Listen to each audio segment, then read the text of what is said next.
So now in this video we're going to look at using fixed value resistors. All I'm using is 1000 ohm resistors as voltage dividers. So as you can see from the positive supply to the negative supply, sorry my printer kind of crapped out, but I think this will still work. But in any case, positive supply and negative supply, we have a series of resistors right there. And the points where they connect, you can get a fraction of the voltage out as long as, that should say 0 milliamps, no current is being drawn, such as when you measure with a multimeter. So when half the resistance is the positive supply, half the resistance is to the negative supply, you'll end up with half the voltage out.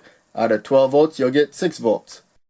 With 3 equal value resistors being used as a voltage divider, you'll have 2 points where you can draw out a voltage. So 2/3 of the resistance is to the negative supply. It's going to be closer to the positive supply up here. So we'll have 2/3, that's 8 volts out of 12 volts. Whereas down here, 2/3 of the supply, or the resistance I mean, is closer to the positive supply.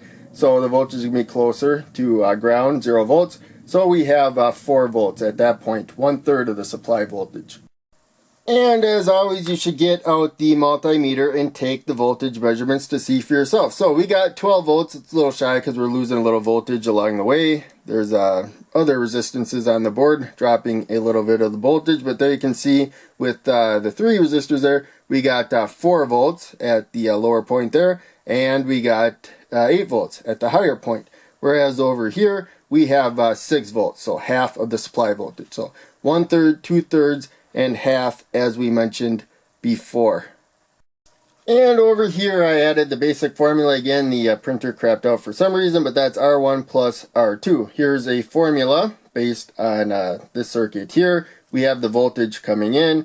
The first resistor at the higher end there is R1, and then the second resistor, R2, over here is the resistor that heads to ground when it comes to the voltage out. So the voltage out is R2 there, its value, divided by R1 plus R2. So it's always going to be a smaller fraction. And then you take that value and you multiply it by the voltage in. That's the little star. So if we have 12 volts, such as we do here, and our R2 right there is 1000 ohms, we have a total resistance of 3000 ohms. So it's 1/3 to make the math easy. So it's 1/3 of 12 volts, which is 4 volts. Whereas if we have 2000 ohms of resistance on the low side, R2 right there, we still have a total of 3000 ohms of resistance, as we said before. So 2/3 is 2/3. 2/3 of 12 volts is 8 volts. So hope that makes sense. Thanks for watching.